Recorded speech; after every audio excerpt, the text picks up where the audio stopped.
வணக்கம் நண்பர்களே. ஆஸ் த பவர்ஃபுல் படத்தை பத்தி ஏற்கனவே நம்ம சேனல்ல விளக்கியிருப்போம். அதை பார்த்துட்டு இந்த படத்தை பாருங்க, அப்பதான் கதையை உள்வாங்க முடியும். லிங்க் டிஸ்கிரிப்ஷன்ல கொடுத்திருக்கேன். இந்த பாகத்தை பத்தி சுருக்கமா சொல்லணும்னா, பச்சையா பிறந்த ஒரு பொண்ணுக்கு அபரிவிதமான சக்திகள் இருக்கு. அதை பார்த்து எல்லாரும் அவளை வெறுக்கிறாங்க. அதனால நண்பர்களே இல்லாம வளர்ந்துடுறா. இதுக்கப்புறம் இவ சந்திக்கிற சவால்களையும், எதுக்காக ஆசு உலகத்துல இருக்க எல்லாரும் இவளை வெறுக்கிறாங்கன்றதையும் விக்கெட் படத்தோட விளக்கத்துல தெரிஞ்சுப்போம். அதுக்கு முன்னாடி நம்ம சேனலுக்கு புதுசா வரவங்க மறக்காம ஃபிலிம் ஃபெதர்ஸ்க்கு சப்ஸ்கிரைப் பண்ணிடுங்க. நோட்டிஃபிகேஷன்ஸ் உடனே வர பெல் ஐகானை தட்டி விட்டுருங்க. எடுத்ததும் ஆசு உலகத்தில் இருக்க மஞ்ச்கின்லேண்ட் நகர மக்கள் மேற்கு பகுதியில் வாழ்ந்துகிட்டு இருந்த கொடூர சூனியக்காரி இறந்து போயிட்டான்ற விஷயத்தை கேட்டு உற்சாகமா ஆட்டம் போட்டு கொண்டாடுறாங்க. அப்போ கிளிண்டான்ற தேவதை பபுள் வண்டி மூலமா மஞ்ச்கின்லேண்டுக்கு வராங்க. அவங்கள பார்த்ததும் எல்லாருமே சந்தோஷப்படுறாங்க. இனிமே கொடூர சூனியக்காரி வந்துருவாளோன்னு நீங்க பயப்படவே தேவையில்லைன்னு ஆறுதல் சொல்றாங்க. அதை கேட்டு இன்னும் உற்சாகமா குத்தாட்டம் போடுறாங்க. அப்போ ஒரு சின்ன பொண்ணு முன்னாடி வந்து இந்த சூனியக்காரி எப்படி கொடூரமானான்னு கேக்குறா. உடனே கிளிண்டா அந்த கொடூர சூனியக்காரிய பத்தின மொத்த கதையும் சொல்ல ஆரம்பிக்கிறாங்க. அவளோட அப்பா தான் மஞ்ச்கின்லேண்டுக்கு கவர்னரா இருந்தாரு. அந்த மனுஷன் வேலை விஷயமா வெளியூருக்கு போகும்போது அவரோட மனைவி ஊர் ஊரா திரியிற வியாபாரி கூட தவறான தொடர்புல இருந்தாங்க. அவங்களுக்கு பச்சை கலர் திரவத்தை கொடுத்து உற்சாகப்படுத்துற வேலையை பார்த்தா அந்த வியாபாரி. இந்த சம்பவம் நடந்து சில பல மாதங்கள்லயே கவர்னரோட மனைவி கர்ப்பமாகிடுறாங்க. அவங்களுக்கு பிரசவ வலி வந்ததும் ஓனாய் வைத்தியர் அக்கறையோட பாத்துக்கிறாரு. கூட கரடி வேலைக்காரியும் உதவி பண்ணுது. அப்போ நம்ம ஹல்க்கு மாதிரி பச்சை கலர்ல ஒரு குழந்தை பிறக்குது. அதை பார்த்ததும் கவர்னர்ல இருந்து எல்லாருமே வாய புலகுறாங்க. தப்பு செஞ்சது அம்மானாலும் அது தெரியாம வித்தியாசமா பிறந்த குழந்தை மேல கோபத்தை காட்டுறாரு கவர்னர். முதல்ல அதை இங்க இருந்து தூக்கிட்டு போங்கன்னு கத்துறாரு. அப்போ பயங்கரமா அழுதுகிட்டு இருந்த குழந்தை அதோட சக்தியினால எல்லா பொருளையும் பறக்க விடுது. அப்போ கரடி வந்து குழந்தைய தூக்கிட்டு போய் அதை சமாதானப்படுத்துது. அதை பார்த்ததும் குழந்தை அழகா சிரிக்குது. இந்த பாப்பாவுக்கு எல்ஃபபான்னு பேர் வைக்கிறாங்க. அதை சுருக்கி எல்ஃபான்னு நாம கூப்பிடலாம். இவளுக்கு அடுத்து கவர்னருக்கு இன்னொரு பொண்ணு பிறக்குது. அவ பேரு நெசா. பாவம் முடக்குவாதத்தால பாதிக்கப்பட்டு வீல் சேர்ல இருக்கா. என்னதான் எல்ஃபா பாக்குறதுக்கு பயங்கரமா இருந்தாலும் அவ தங்கச்சிய பாசமா பாத்துக்கிறா. அவளுக்கு ஆஸ் நகரத்துக்கு பலூன்ல வந்த சூனியக்காரனோட கதையை சொல்றா. இத பத்தி ஏற்கனவே நம்ம சேனல்ல விளக்கியிருப்போம். அதோட லிங்கை டிஸ்கிரிப்ஷன்ல கொடுத்துருக்க, மறக்காம பாருங்க. இந்த கதையை எல்ஃபா சொல்லிக்கிட்டு இருக்கும்போது நெசா சந்தோஷமா கேக்குறா. அப்போ சில லோக்கல் புள்ளிங்கோ எல்ஃபாவோட பச்சை கலரை பத்தி கிண்டல் பண்ணிக்கிட்டு இருக்க. பட்டுன்னு அவளோட சக்தியை பயன்படுத்தி சின்ன கற்களை தூக்கி அவங்க மேல வீசுறா. இதை பார்த்து நெசா பயங்கரமா அழுவுறா. அங்க வந்த கவர்னர் நடந்த சம்பவத்தை விசாரிக்காம எல்ஃபாவை திட்டிட்டு நெசாவை கூட்டிட்டு போறாரு. இதனால எல்ஃபா கடுப்பானான்னு கிளிண்டா கதையை சொல்லிக்கிட்டு இருக்கும் போதே மஞ்ச்கின்லேண்ட் மக்கள் சூனியக்காரியோட பெரிய உருவ பொம்மையை இழுத்துட்டு வராங்க. இந்த மாதிரி ஒரு கொடூர ஜீவனுக்காக நாம வருத்தப்படக்கூடாதுன்னு பாட்டு பாடுறாங்க. கடைசியா கிளிண்டா கிட்ட தீப்பந்தத்தை கொடுத்ததும் சூனியக்காரி பொம்மை மேல போட்டு அதை கொளுத்திடுறாங்க. அப்போ எனக்கு நிறைய வேலைகள் இருக்கு, நான் இங்க இருந்து கிளம்புறேன்னு சொல்றாங்க கிளிண்டா. அந்த சமயம் கூட்டத்தில இருந்து ஒருத்தங்க ஓடி வந்து நீங்களும் சூனியக்காரியும் நண்பர்களான்னு கேக்குறாங்க. அதுக்கு மறுப்பு சொல்லாம நடந்த சம்பவங்களை நினைச்சு பார்த்து நானும் அவளும் ஒரே ஸ்கூல்ல தான் படிச்சோம்னு கதையை சொல்ல ஆரம்பிக்கிறாங்க கிளிண்டா. பிரம்மாண்டமான செஸ் பல்கலைக்கழகத்துல சேர்றதுக்காக கிளிண்டா படகுல வராங்க. அவங்களோட அப்பா அம்மா வருத்தத்தோட பொண்ணை படிக்க அனுப்பிச்சிட்டு பிரிய மனம் இல்லாம கிளம்பி போறாங்க. அப்போ எல்ஃபா என்ட்ரி கொடுத்ததும் இது என்னடா வினோதம்னு எல்லாரும் அதிர்ச்சியில வாய புலகுறாங்க. அதே போல கிளிண்டாவும் அதிர்ச்சியாகி இந்த பல்கலைக்கழகத்துல நான் மந்திர சக்திகளை கத்துக்கிட்டு உன்னோட குறைய நான் குணப்படுத்துறேன்னு சொல்றாங்க. அதை கேட்டு எல்லாரும் கிளிண்டாவை பாராட்டுறாங்க. இப்போ உனக்கு தெரியாத விஷயத்தை பயன்படுத்தி எனக்கு உதவி பண்றேன்னு மட்டும் சொல்லாத, அடுத்தவங்களோட பாராட்டுக்காக என்னைக்குமே ஏங்காதன்னு அட்வைஸ் பண்றாங்க எல்ஃபா. அங்க என்ன பிரச்சனை பண்ணிக்கிட்டு இருக்க, உன் வாயை முடிக்கிட்டு சும்மா நிக்க மாட்டியான்னு கத்திக்கிட்டு வர்றாரு கவர்னர் நைனா. அப்போ நெசாவை மற்ற மாணவர்கள் கிட்ட அறிமுகப்படுத்தி இவதான் என்னோட தங்கச்சின்னு சொல்றாங்க எல்ஃபா.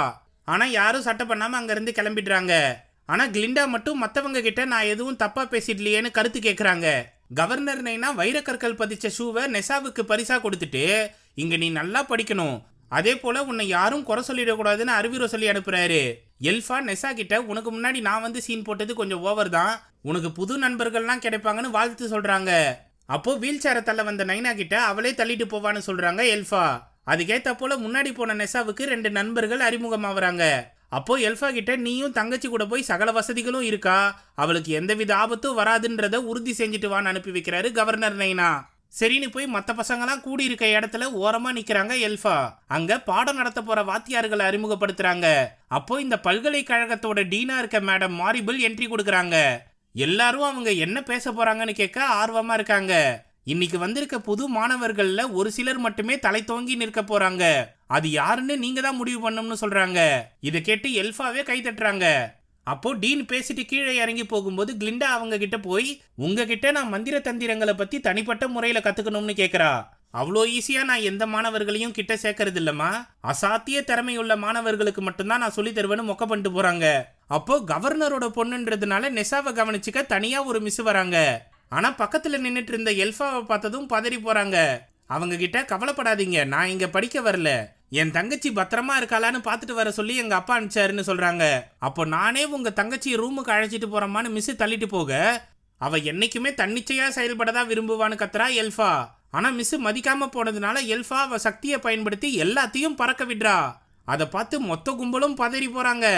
இதுல நெஸ்ஸாவையும் பறக்க வச்சு அவங்க பக்கமா இழுத்துடுறாங்க எல்ஃபா. அதனால நெஸ்ஸா செம்ம கடுப்பாகி இங்கேயாச்சும் என்ன நிம்மதியா இருக்க விடுன்னு சொல்லிட்டு போறா.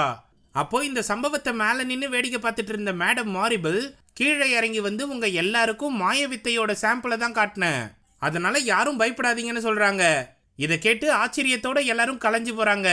அப்போ எல்ஃபா பக்கத்துல வந்த மேடம் மாரிபிள் நீயும் இங்க தங்கி படிக்கலாம், உன்னை யாரு கூட சேர்த்துக்க போறான்னு கேட்கறதுக்குள்ள கிளிண்டா கையை தூக்கிட்டு ஓடி வராங்க.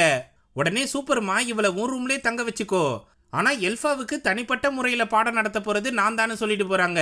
நான் சொல்ல வந்த விஷயமே வேற, ஆனா இப்படி ஒரு சமய என் தலையில கட்டிட்டீங்களேன்னு கிளிண்டா ஃபீல் பண்ண. எல்ஃபா நீ இப்ப என் கூட வாயேன்னு தனியா அழைச்சிட்டு போறாங்க மேடம் மாரிபிள். அதை பார்த்து வயிற்றுச்சல் தாங்க முடியாம அவங்க அல்லக்கை இங்க மேல சாஞ்சிடுறாங்க கிளிண்டா. அதே சமயம் மேடம் மாரிபிள் கிட்ட எனக்காக நீங்க தான் சக்தியை பயன்படுத்தினீங்கன்னு பொய் சொன்னதுக்கு மிக்க நன்றின்னு சொல்றா எல்ஃபா. அது இருக்கட்டும், உன்னால அந்த சக்தியை கட்டுப்படுத்த முடியுமான்னு கேக்குறாங்க மேடம் மாரிபிள். கட்டுப்படுத்த முடியாத கோபம் வந்தா மட்டும்தான் என்னோட சக்தி வெளியே வரும், அது எனக்கு சக்தி கிடையாது, சாபம்னு சொல்றா எல்ஃபா. நீ கவலைப்படாத, அந்த சக்தியை நல்ல வழியில பயன்படுத்த நான் உனக்கு சொல்லித்தரேன், உன்னோட திறமையை பார்த்து நிச்சயமா நம்ம பெரிய மந்திரவாதி அவரோட அசிஸ்டண்டா சேர்த்துப்பாருன்னு சொல்றாங்க. ஆனா எங்க அப்பா இங்க படிக்க வைக்க ஒத்துக்கணுமேனு தயங்குறா எல்ஃபா. அவரை நான் சமாளிச்சுக்கிறேன், நீ தைரியமா இருன்னு சொல்லிட்டு போறாங்க மேடம் மாரிபிள். இதை கேட்டு பயங்கரமா சந்தோஷப்பட்ட எல்ஃபா, ஒருவேளை நான் தலைமை மந்திரவாதிக்கு அசிஸ்டண்டா இருந்துட்டேன்னா இந்த ஊரே என்ன புகழும், அதுக்கப்புறம் யாரும் என்னை பார்த்து பயப்பட மாட்டாங்கன்னு பாட்டு பாடி சந்தோஷப்படுறா. அங்கிருந்து கிளிண்டா தங்கியிருக்க ரூமுக்கு வந்ததும் எல்ஃபாவுக்காக சின்ன பகுதியை தான் காட்டுறா. இருந்தாலும் பரவாயில்லன்னு அதுலயே பெட்டை போட்டு படுத்துடுறா எல்ஃபா. அப்போ ஒரு நாளை போல இதுங்க ரெண்டும் முட்டி மோதி சண்டை போட்டுக்குதுங்க. ஆனா இந்த ஸ்கூல்ல இருக்க மொத்த மாணவர்களும் கிளிண்டா பக்கம் தான் இருக்காங்க. எல்ஃபாவை எல்லாரும் ஒன்னா சேர்ந்து ஒதுக்கி வைக்கிறாங்க. இதுங்களை பத்தி கொஞ்சம் கூட கவலைப்படாம எல்ஃபா மேடம் மாரிபிள் கிட்ட பாடங்களை கத்துக்க ஆரம்பிக்கிறா. அதை பார்த்து கிளிண்டா பயங்கரமா பொறாமப்படுறா. இப்படியே சில மாதங்கள் போய்கிட்டு இருக்கும்போது ஒரு நாள் வாத்தியாரா இருக்க ஆடு பாடம் நடத்த வருது. அதை கிளிண்டா பயங்கரமா கிண்டல் பண்ணிடுறா. ஆனா அந்த ஆடு அவ பேசுறத பெருசா எடுத்துக்காம இந்த ஆஸ் உலகத்துல பெரிய மந்திரவாதி வர்றதுக்கு முன்னாடி ஏன் எல்லாரும் திறமையுள்ள மிருகங்களை வெறுத்தாங்கன்னு தெரியுமான்னு கேக்குது. பயங்கரமான பஞ்சத்தின் போது யாரையாவது காரணம் காட்டணுன்றதுக்காகவே வித்தியாசமான ஜீவராசிகள் மேல கவனத்தை திருப்பினானுங்க இந்த மனுஷ பக்கிங்கன்னு சொல்றா எல்ஃபா. அது சரியான பதில்னு பாராட்டுது ஆடு. அப்போ பழைய புராணத்தை எதுக்கு மறுபடியும் புரட்டுறீங்கன்னு கேக்குறா கிளிண்டா. வெறுப்பு நிறைஞ்ச வரலாறை தெரிஞ்சுக்கிட்டாதான் எதிர்காலத்துல வெறுப்பை காட்டாம இருப்பீங்கன்னு சொல்லுது ஆடு. அப்போ போர்டை திருப்பினதும் அதுல மிருகங்களை பார்க்க தான் முடியும், அது பேசுறத கேட்க முடியாதுன்னு எழுதி வச்சிருக்காங்க. இதனால செம்ம கடுப்பான ஆடு யார் இதை எழுதுனதுன்னு கேக்குது. அதுக்கு யாரும் வாய திறக்கலன்னதும் பாடம் நடத்துறதை நிறுத்திட்டு எல்லாரையும் வெளியே போக சொல்லுது. அப்போ தட்டு தடுமாறி கண்ணாடி வேச கீழே தள்ளி உடைச்சிருது.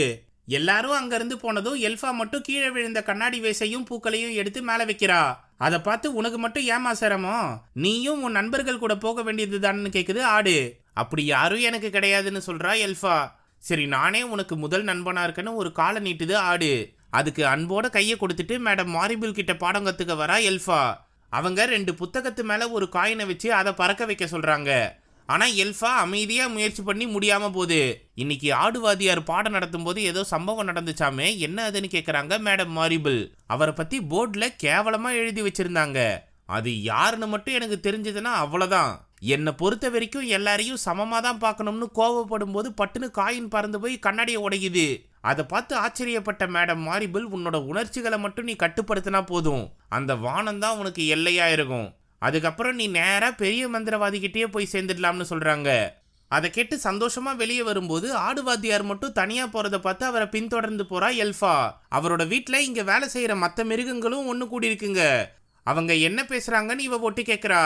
இந்த ஆஸ் உலகத்துல ஏகப்பட்ட மிருகங்கள் பேசுற சக்தியை இழந்துட்டு வருது, அதுக்கு யார் காரணம்னு நாம தான் கண்டுபிடிச்சாகணும்னு சொல்லுது ஆடு. இது இப்படியே நீடிச்சிட்டு இருந்ததுன்னா பேசாம நாம ஆசை விட்டு போக வேண்டியதுதான்னு சொல்லுது சிறுத்தை. இதை கேட்டு எல்ஃபா அதிர்ச்சி அடையறா. அவளோட காலடி சத்தம் கேட்டு மற்ற மிருகங்கள்லாம் தெரிச்சு ஓடுதுங்க.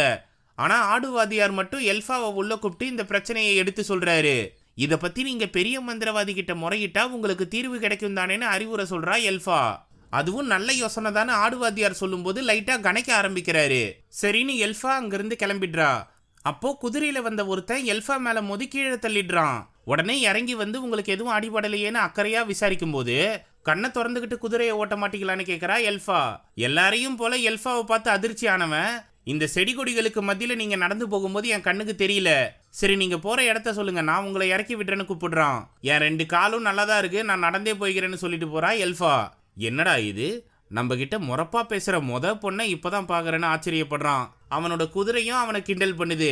அடுத்த நாள் காலையில விங்கிள் நாட்டோட இளவரசனான ஃபியாரோ நம்ம பல்கலைக்கழகத்துல படிக்கிறதுக்கு வராங்கன்னு அறிவிக்கிறாங்க. அது யாருடான்னு பார்த்தா நம்ம எல்ஃபா மேல மோதனவன் தான். அவன் நடந்து வரும்போதே இங்க இருக்க மாணவிகள்லாம் கண்ணடிக்கிறது என்ன, தனியா கூப்பிடுறது என்ன, பெரிய மன்மதனை போல மதிக்கிறாங்க.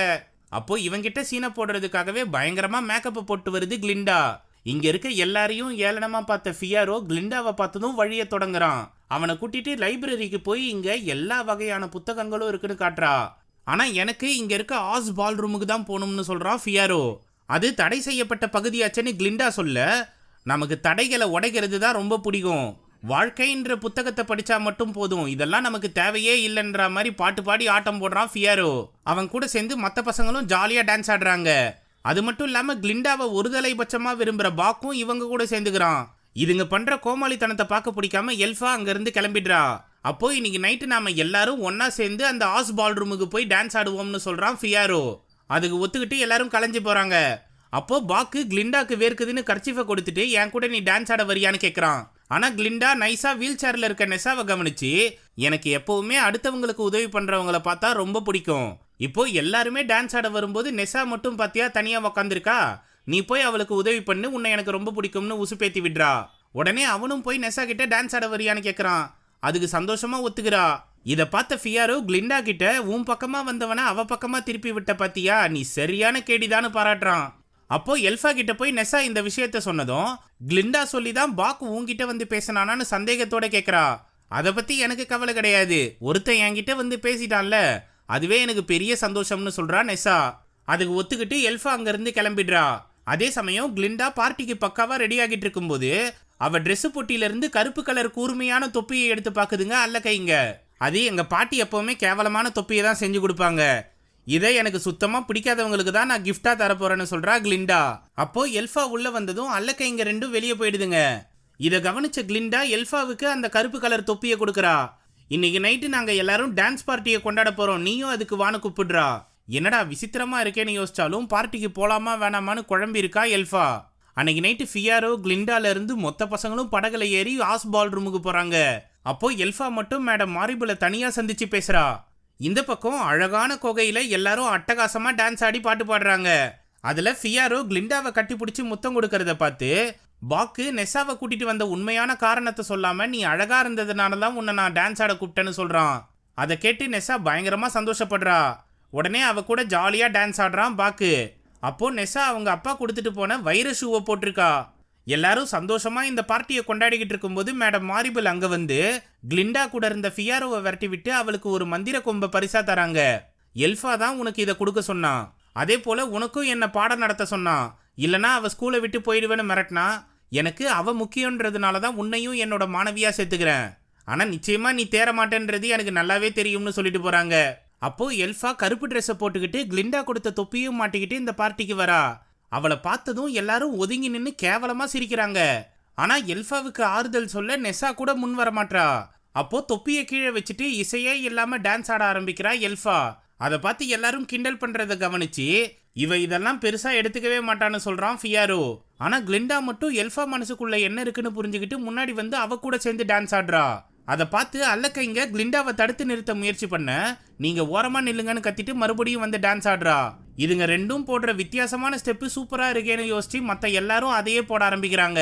கொஞ்ச நேரத்திலேயே மொத்த கும்பலும் எல்ஃபா போடுற ஸ்டெப்பை போட்டு டான்ஸ் ஆடுறாங்க. அப்போ கிளிண்டா எல்ஃபாவை கட்டி தழுவுறா. இத பார்த்து நெஸ்ஸாவும் சந்தோஷப்படுறா. ஒரு வழியா இந்த பார்ட்டி நல்லபடியா முடிஞ்சதும் எல்ஃபாவும் கிளிண்டாவும் ரூமுக்கு வந்து சேர்றாங்க. அப்போ நீ இது நாள் வரைக்கும் எந்த பார்ட்டிக்கும் போனது இல்லையான்னு கேக்குறா கிளிண்டா. இதுதான் என்னோட முதல் பார்ட்டின்னு சொல்றா எல்ஃபா. சரி, இன்னைக்கு நாம யாருக்கிட்டையும் சொல்லாத ரகசியத்தை பகிர்ந்துக்கலாம். ஃபர்ஸ்ட் நான் சொல்றேன். எனக்கும் ஃபியாரோவுக்கும் கல்யாணம் நடக்க போகுது. ஆனா அது ஃபியாரோவுக்கே தெரியாதுன்னு சொல்றா கிளிண்டா.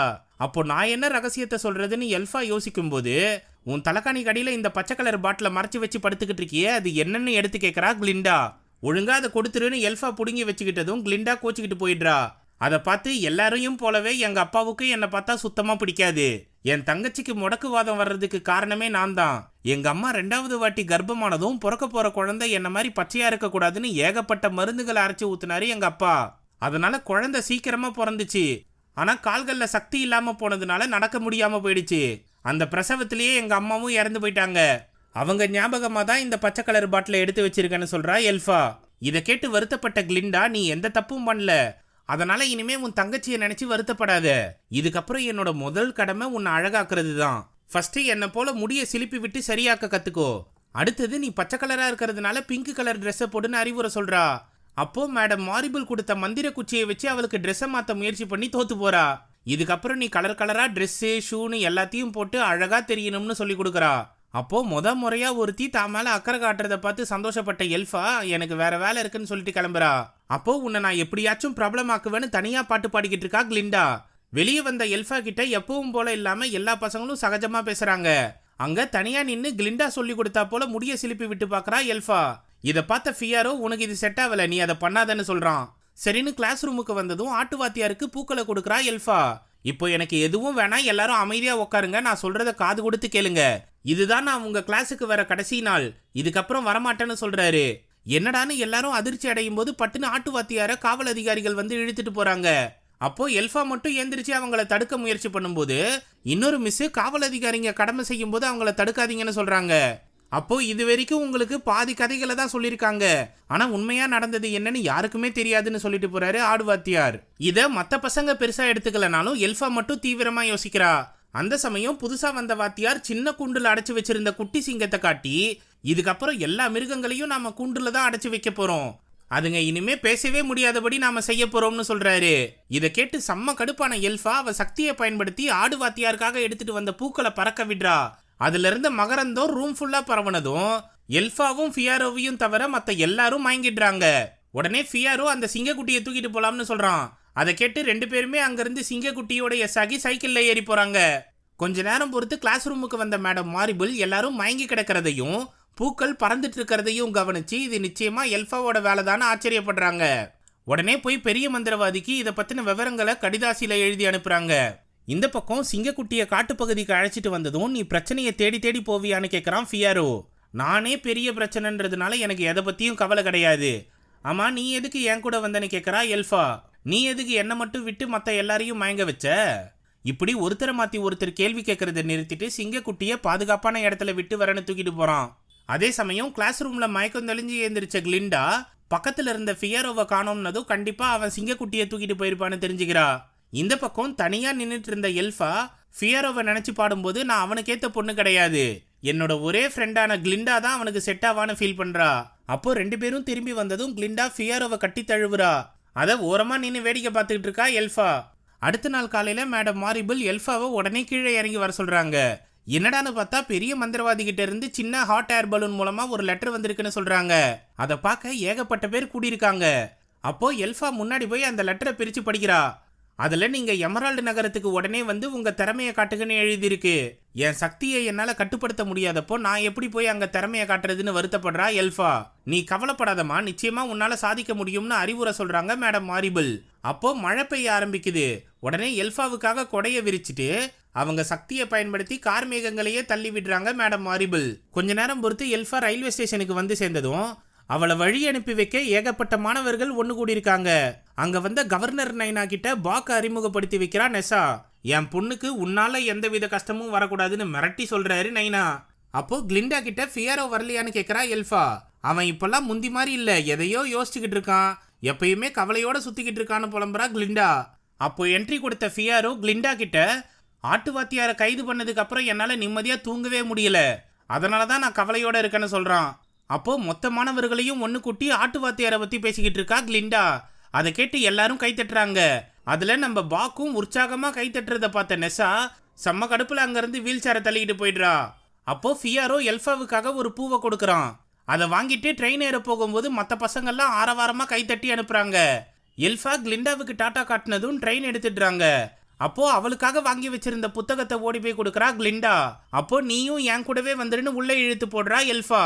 அங்கிருந்து சந்தோஷமா பயணத்தை ஆரம்பிச்சு அற்புதமான எமரால்டு நகரத்துக்கு வந்து சேருதுங்க ரெண்டும். இங்க இருக்க மக்கள் எல்லாரும் உற்சாகமா ஆடி பாடி பெரிய மந்திரவாதியை பத்தின கதைகளை சொல்ல ஆரம்பிக்கிறாங்க. முன்னொரு காலத்துல 2 அறிவார்ந்த மந்திரவாதிகள் ஒரு புத்தகத்தை எழுதி வச்சாங்க. அதை படிக்க தெரிஞ்சவங்க யாரும் உயிரோட இல்லாதப்பதான் பெரிய பஞ்சமே வந்துச்சு. எதிர்காலத்துல சக்தியோட பிறக்கிற ஒருத்தரால மட்டும்தான் இந்த புத்தகத்தை படிக்க முடியும்னு எழுதி வச்சிருந்தாங்க. அந்த சமயம் வானத்திலிருந்து ஹாட் ஏர் பலூன்ல வந்த பெரிய மந்திரவாதி தான் புத்தகத்தை மறுபடியும் படிச்சு நம்ம பஞ்சத்தை போக்குனாரு. அவரால் தான் இப்ப நம்ம நிம்மதியா வாழ்ந்துகிட்டு இருக்கோம்னு சொல்றாங்க. அதை கேட்டு சந்தோஷமா போய் அரண்மனையில இருக்க காவலர்கள் கிட்ட லெட்டரை காட்டுறா எல்ஃபா. அதை பார்த்ததும் அவளை உற்சாகமா உள்ள அனுப்பி வைக்கிறாங்க. அப்போ எல்ஃபா கிளிண்டாவையும் கூட்டிட்டு உள்ள நுழையறா. அங்க குரங்குகள் மட்டும்தான் கவச உடை போட்டுக்கிட்டு காவலர்களா இருக்குங்க.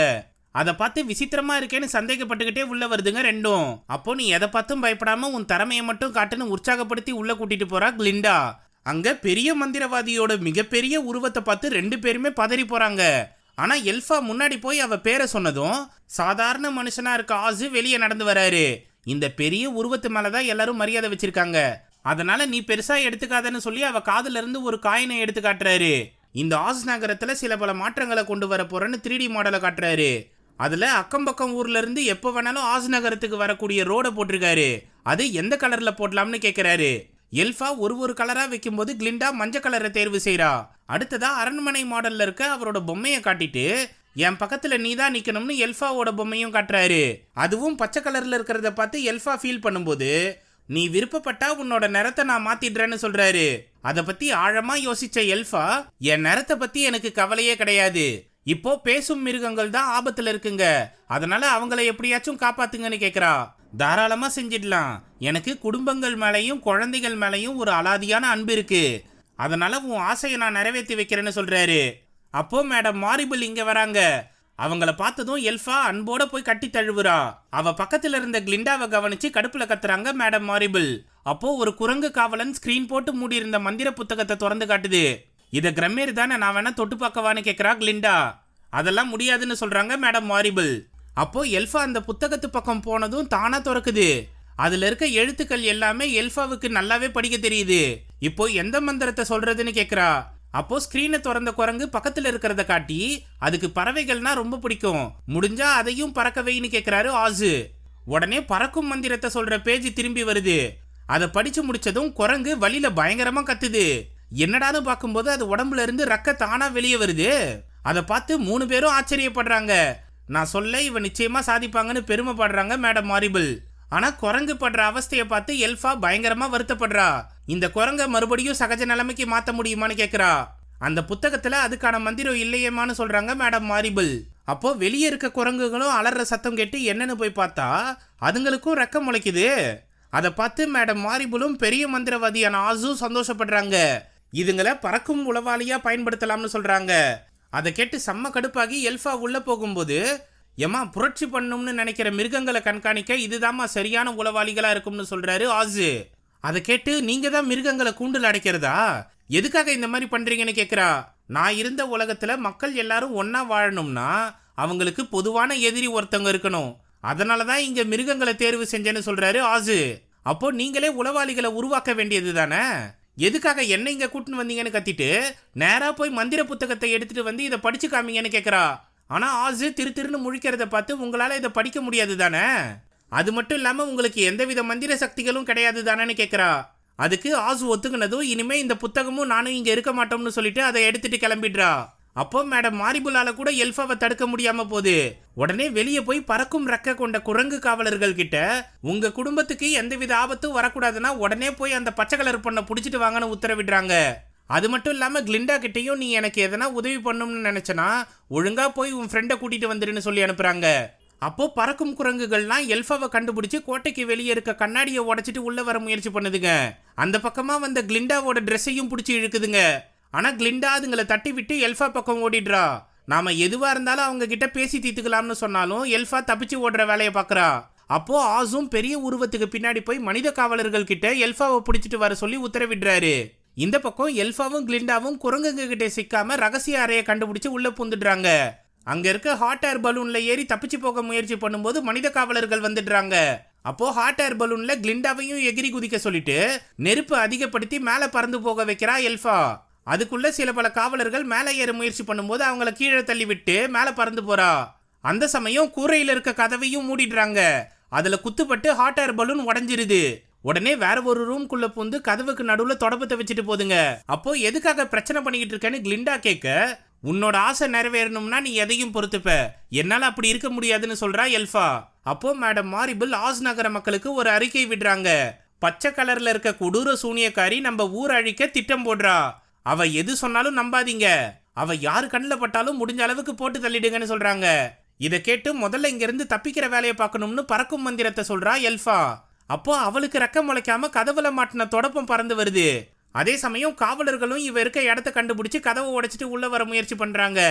இந்த கேப்ல நீயும் என் கூட வந்துரு, நாம ஒன்னா சேர்ந்தா எதையும் சாதிக்கலாம்னு கிளிண்டாவை கூப்பிடுறா எல்ஃபா. சரின்னு அவளும் ஒத்துக்கிட்டு வரும்போது காவலர்கள் உள்ள பூந்து கிளிண்டாவை பிடிச்சிடுறாங்க. சரின்னு எல்ஃபா மட்டும் தொடப்பத்தை எடுத்துக்கிட்டு கீழே குதிச்சிடுறா. ஆனா பறக்க முடியாம தவிக்கும் போது அவங்க அப்பா திட்டினதும் இது நாள் வரைக்கும் அவ அனுபவிச்ச கொடுமைகளும் கண்ணு முன்னாடி வந்து போகுது. உடனே அவளோட சக்தியை ஒண்ணு திரட்டி அந்த தொடப்பத்தை பறக்க வச்சிடுறா. அப்போ பறக்கும் குரங்குகள் அவளை வெறித்தனமா விரட்டிக்கிட்டு வருது. அதுங்களை பக்காவா சுத்த விட்டு நேரா கொண்டு போய் காவலர்கள் மேல மோத விடுறா எல்ஃபா. அங்க வந்த மேடம் மாரிபிளையும் ஆசையும் பார்த்து, இங்க இருக்க யாராலையும் இனிமே என்னை தடுத்து நிறுத்த முடியாது, எனக்கு எது சரின்னு படுதோ அதை தான் நான் செய்வேன்னு சொல்லிட்டு பறந்து போறா. இந்த சம்பவத்தை கேள்விப்பட்டு எல்ஃபாவோட அப்பா நெஞ்சு வலியில படுத்துடுறாரு. ஏற்கனவே காதல் தோல்வியில இருக்க நெசாவும் அப்பாவை பார்த்து கவலைப்படுறா. அதே சமயம் ஃபியாரோவும் குதிரை எடுத்துக்கிட்டு பல்கலைக்கழகத்தை விட்டு கிளம்பிடுறான். இந்த பக்கம் கிளிண்டாவை கட்டி தழுவி தன்னோட படையில சேர்த்துக்கிறாங்க மேடம் மாரிபிள். இவங்க எல்லாரையும் எல்ஃபா எப்படி சமாளிச்சு மிருகங்களை காப்பாத்த போறான்றத பத்தி அடுத்த பாகத்துல தெரிஞ்சுக்கணும்னு கண்டினியூவா போட்டு படத்தை முடிக்கிறாங்க. முதல்ல கொடூர சூனியக்காரின்னு சொல்லிட்டு இப்படி ஒரு நல்லவளை காட்டியிருக்கானுங்களேப்பா. ஆனா கிளிண்டா எப்படி நல்ல தேவதையா மாறினா, அவளுக்கு எப்படி மந்திர சக்திகள்லாம் கிடைச்சிதுன்றத பத்தி அடுத்த பாகத்துல தெரிஞ்சுக்கலாம் போல. இதை பத்தின உங்க கருத்துக்களை கமெண்ட் செக்ஷன்ல சொல்லுங்க. நம்ம சேனல்ல ஏற்கனவே ஆசு படத்தை விளக்கியிருப்போம், ஸோ அதையும் பார்த்துருங்க. லிங்க் டிஸ்கிரிப்ஷன்ல கொடுத்துருக்கேன். இந்த வீடியோ உங்களுக்கு பிடிச்சிருந்ததுன்னா தம்ஸ் அப்பை தெரிவிக்க விட்டு மற்றவங்களுக்கு ஷேர் பண்ணுங்க. புதுசா வரவங்க மறக்காம ஃபிலிம் ஃபெதர்ஸ்க்கு சப்ஸ்கிரைப் பண்ணிடுங்க. மிக்க நன்றி நண்பர்களே.